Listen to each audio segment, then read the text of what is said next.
اللہ تعالیٰ قرآن کریم میں فرماتا ہے، کیا تم نہیں جانتے اللہ ہی کے لیے آسمانوں اور زمین کی بادشاہت ہے، اور تمہارے لیے اللہ کے سوا نہ کوئی دوست ہے نہ مددگار۔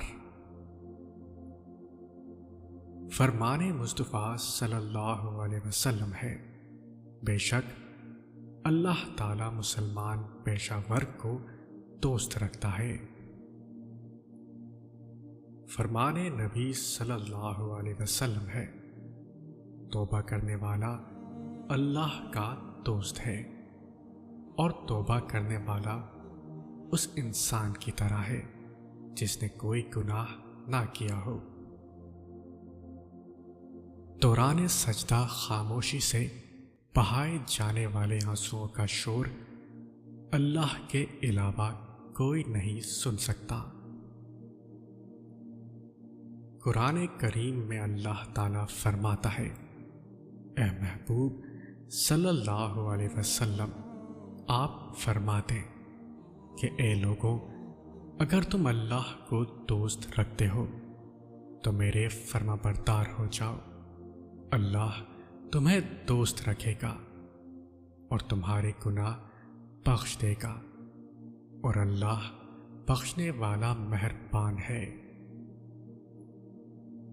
آپ اللہ کے ولی کو ڈھونڈ نہیں سکتے، لیکن اگر آپ سیدھے راستے پہ چلیں اور سچی طلب رکھیں تو اللہ کے ولی خود آپ تک پہنچ جائیں گے۔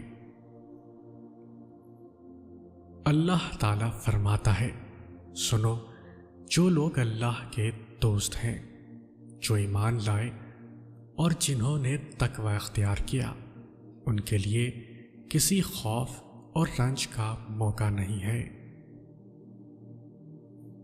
اللہ سے دوستی کر کے تو دیکھو، اللہ کو واحد مان کر تو دیکھو، حاجتیں کم پڑ جائیں گی۔ صرف اللہ سے مانگ کر تو دیکھو۔ جب اللہ کسی کو پسند کرتا ہے تو اس کی پریشانیاں بڑھا دیتا ہے تاکہ اسے اپنے قریب کر سکے۔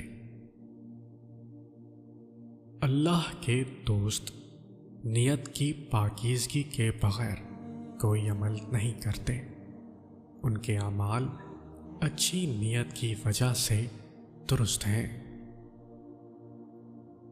انسان کا سب سے بہترین دوست اللہ ہے، بہت جلدی مان جاتا ہے، پرانی باتیں یاد نہیں کرواتا، اور اپنے در سے کبھی مایوس نہیں لوٹاتا۔